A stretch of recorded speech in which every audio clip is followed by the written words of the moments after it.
Step out. rather than pull.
Good evening, and thank you very much for joining me.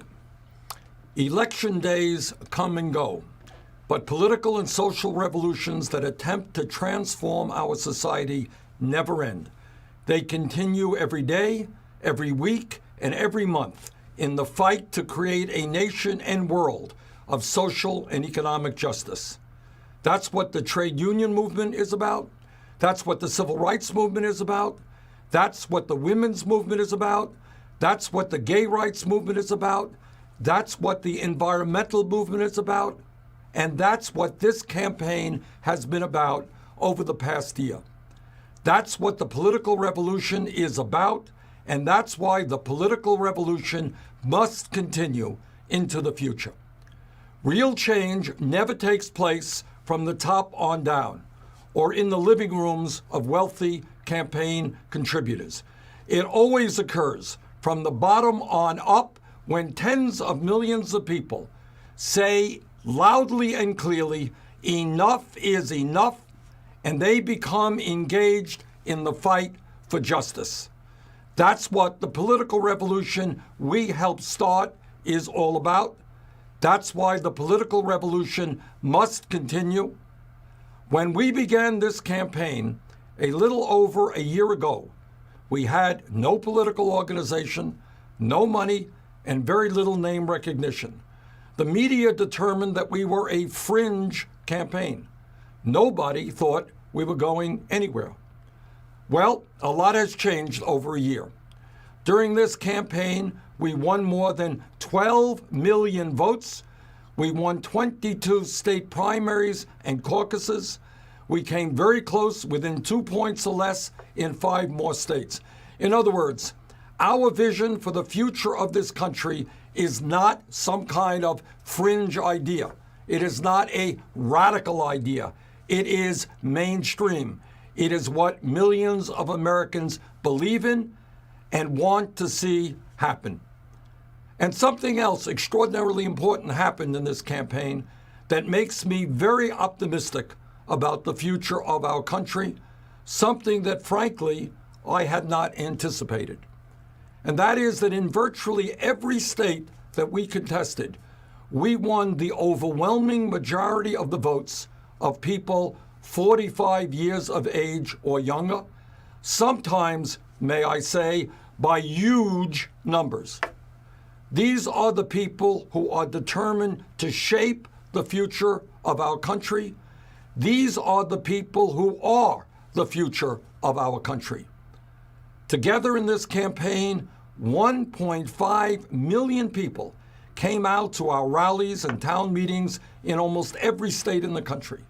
Together, hundreds of thousands of volunteers made 75 million phone calls, 75 million phone calls urging their fellow citizens into action. Together, our canvassers knocked on more than 5 million doors. Together, we hosted 74,000 meetings in every state and territory in this country. Together, 2.5 million people made over 8 million individual campaign contributions, more contributions at this point than any campaign in American history. Amazingly, the bulk of those contributions came from low-income and working people whose donations averaged $27 apiece. In an unprecedented way, we showed the world that we could run a strong national campaign without being dependent on the big money interests whose greed has done so much to damage our country. And let me give a special thanks to the financial support we received from students struggling to repay their college loans, from seniors and disabled vets on Social Security, from workers earning starvation wages, and even from people who were unemployed. In every single state that we contested, we took on virtually the entire political establishment: U.S. senators, members of Congress, governors, mayors, state legislators, and local party leaders. To those relatively few elected officials who had the courage to stand with us, I say thank you. Thank you, and we must continue working together into the future. This campaign has never been about any single candidate. It has always been about transforming America. It is about ending a campaign finance system which is corrupt and allows billionaires to buy elections. It is about ending the grotesque level of wealth and income inequality that we are experiencing, where almost all new wealth and income goes to the people on top, where the 20 wealthiest people own more wealth than the bottom 150 million Americans, half our population. It is about creating an economy that works for all of us, not just the 1%. It is about ending the disgrace of Native Americans who live on the Pine Ridge, South Dakota reservation having a life expectancy lower than many third world countries.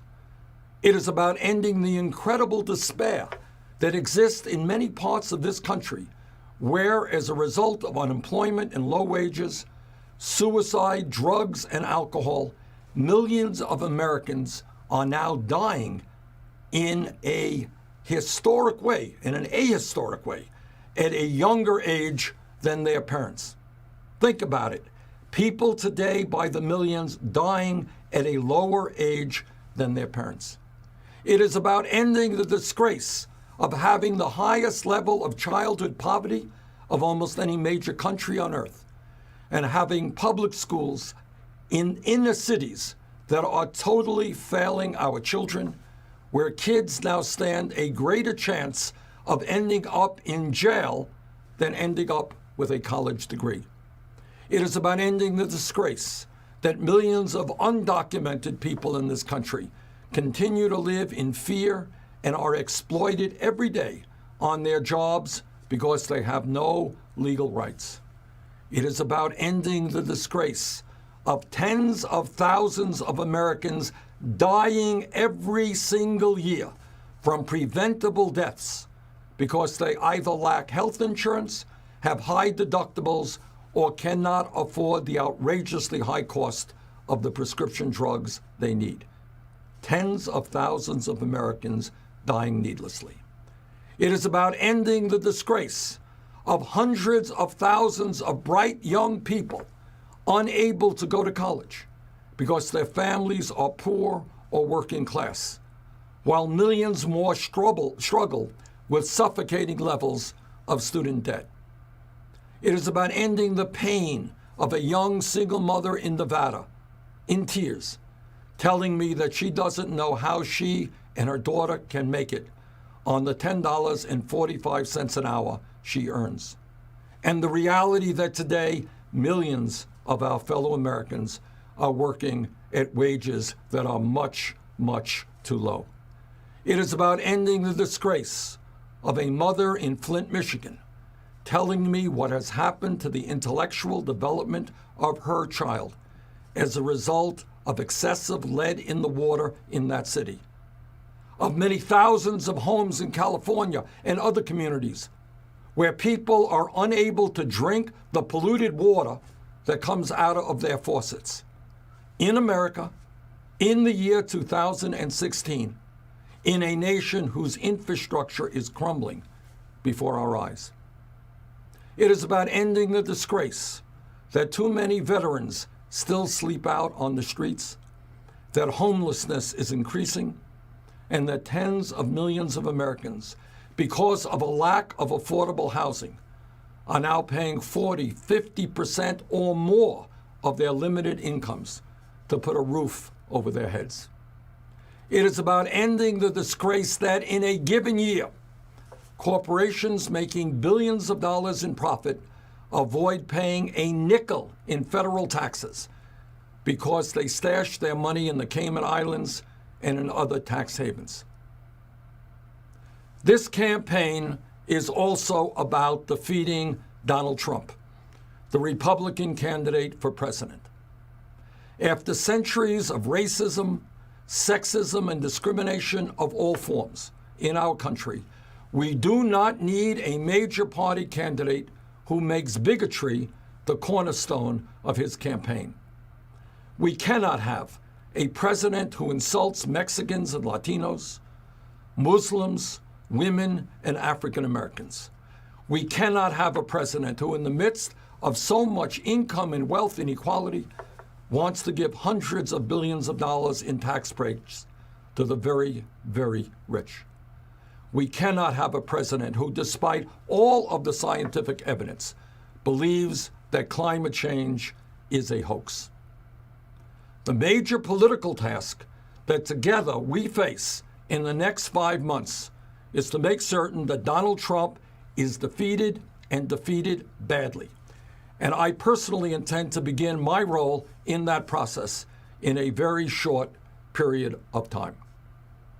But defeating Donald Trump cannot be our only goal.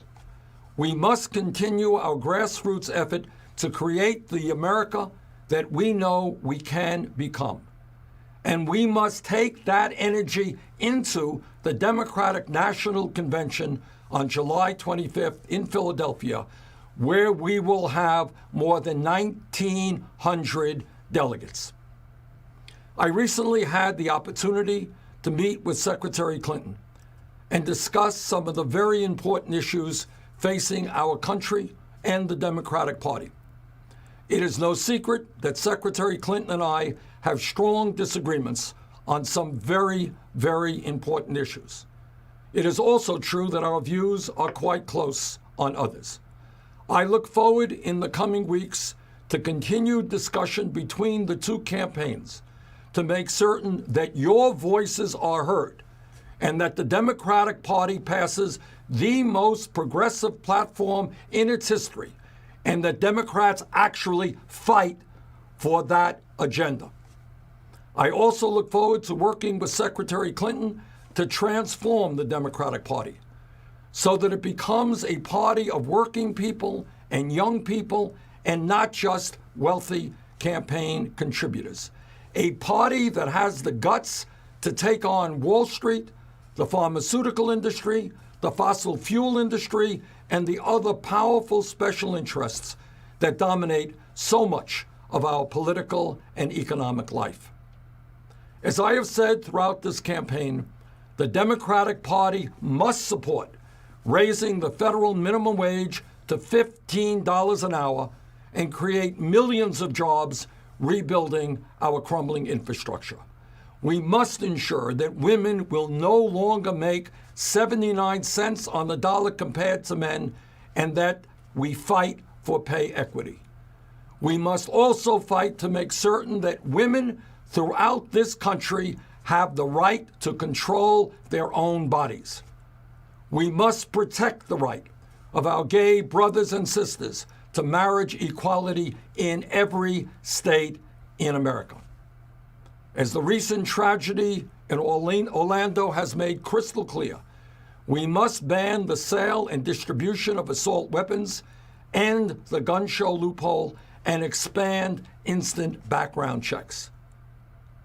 We must defeat the Trans-Pacific Partnership, the TPP, and make certain that bad trade deals do not get a vote in a lame duck session of Congress. The TPP must not come to the floor.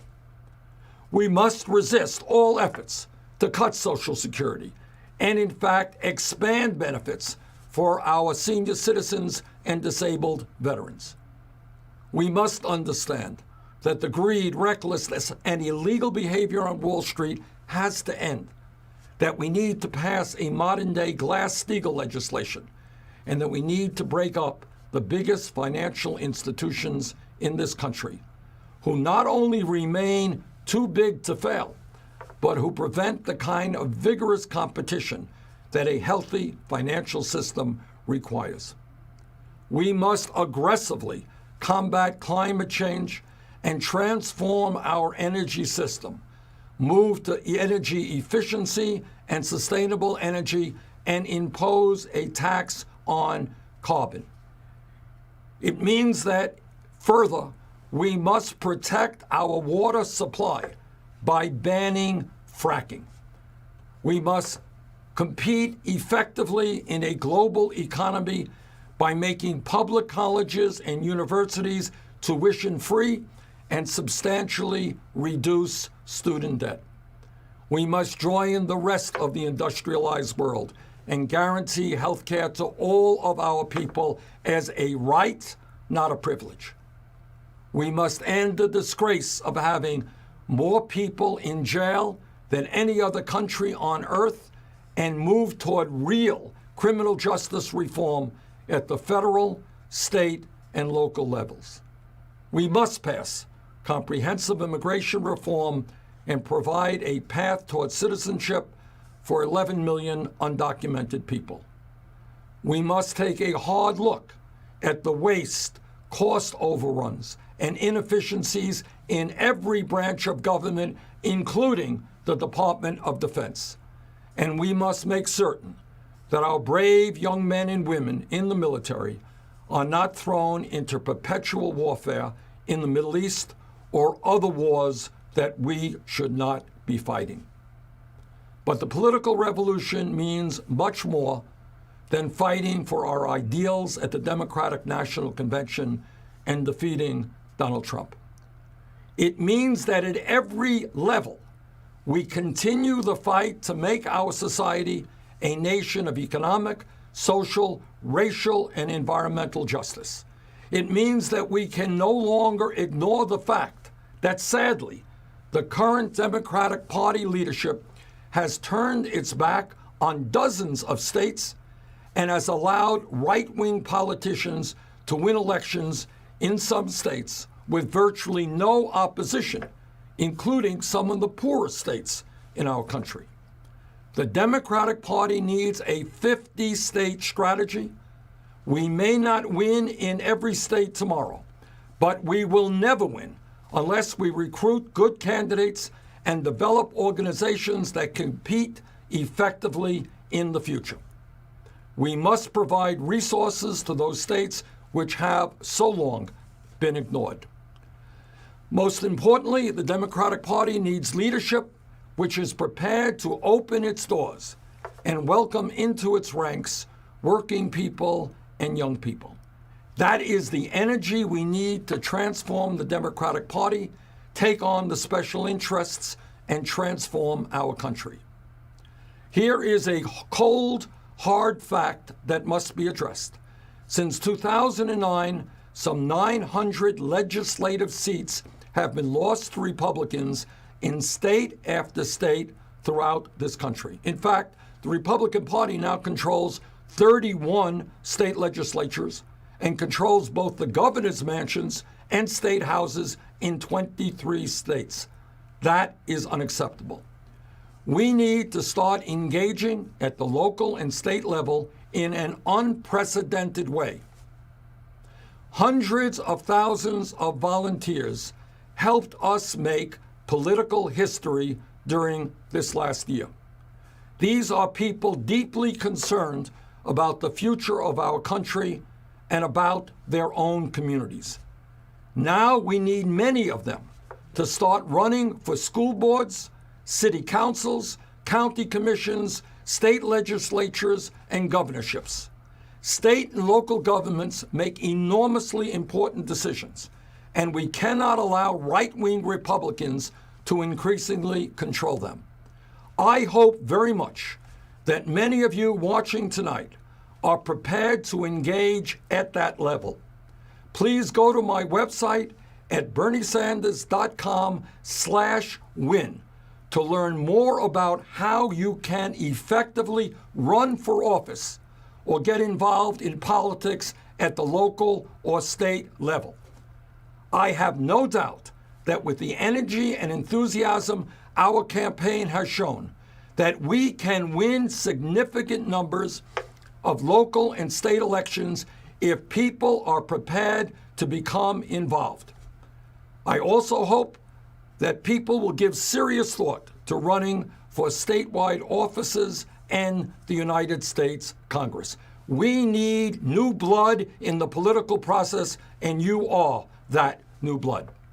And when we talk about transforming America, it is not just about elections. Many of my Republican colleagues believe that government is the enemy, that we need to eviscerate and privatize virtually all aspects of government, whether it is Social Security, Medicare, the Veterans Administration, the Environmental Protection Agency, the Postal Service, or public education. I strongly disagree. In a democratic, civilized society, government must play an enormously important role in protecting all of us and our planet. But in order for government to work efficiently and effectively, we need to attract great and dedicated people from all walks of life. We need people who are dedicated to public service and can provide the services we need in a high quality and efficient way. When we talk about a Medicare for All health care program and the need to make sure that all of our people have quality health care, it means that we need tens of thousands of new doctors and nurses and dentists and psychologists and other medical personnel who are prepared to practice in areas where people today lack access to that care. It means that we need hundreds of thousands of people to become child care workers and teachers so that our young people will get the best education available in the world. It means that as we combat climate change and transform our energy system away from fossil fuels, we need scientists and engineers and entrepreneurs who will help us make energy efficiency, solar energy, wind energy, geothermal, and other developing technologies as efficient and cost-effective as possible. It means that as we rebuild our crumbling infrastructure, we need millions of skilled and well-trained construction workers of all kinds. It means that when we talk about growing our economy and creating jobs, we need great business people who can produce and distribute the products and services that we need in a way that respects their employees and the environment. In other words, we need a new generation of people actively involved in public service who are prepared to provide the quality of life the American people deserve. Let me conclude by once again thanking everyone who has helped in this campaign in one way or another. we have begun the long and arduous process of transforming America, a fight that will continue tomorrow, next week, next year, and into the future. My hope is that when future historians look back and describe how our country moved forward into reversing the drift toward oligarchy, and how we move forward in creating a government which represents all of the people and not just the few, that they will note that to a significant degree, that effort began with the political revolution of 2016. Thank you all very much. Good night.